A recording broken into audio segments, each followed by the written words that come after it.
দীর্ঘ ৮ বছর ধরে চিকিৎসক সংকটের মধ্য দিয়ে পরিচালিত হচ্ছে চুয়াডাঙ্গার দামুড়হুদা ও জীবননগর উপজেলা স্বাস্থ্য কমপ্লেক্স। সরকারিভাবে ৩২ জন চিকিৎসক অনুমোদন থাকলেও সেখানে চিকিৎসা দিচ্ছেন মাত্র ১৬ জন চিকিৎসক।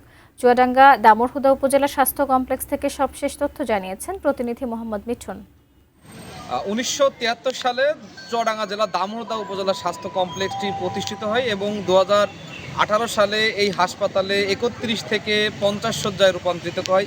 সেই থেকে কিন্তু এই হাসপাতালে দীর্ঘদিন যাবৎ চিকিৎসক সংকট রয়েছে। এখানে সরকারিভাবে ৩২ জন চিকিৎসকের অনুমোদন থাকলেও সেখানে দীর্ঘদিন ধরে চিকিৎসা দিচ্ছেন মাত্র ১৬ জন চিকিৎসক।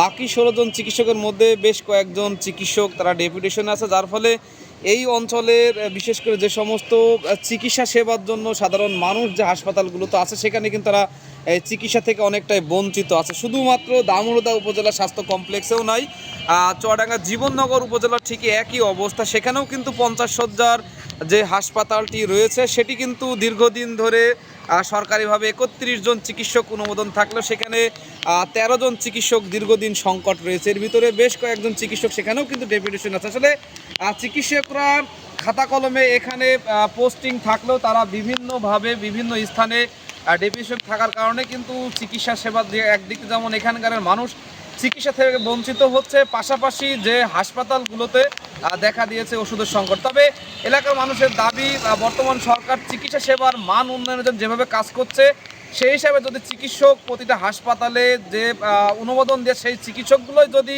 এখানে চিকিৎসা দিতে দেয় তাহলে কিন্তু এই চিকিৎসক সংকট থাকবে না, পাশাপাশি এলাকার মানুষ কিন্তু সঠিক চিকিৎসা পাবে বলে তারা ধারণা করছে। তো সব মিলিয়ে এই ছিল আমার কাছ থেকে চুয়াডাঙ্গার সর্বশেষ তথ্য।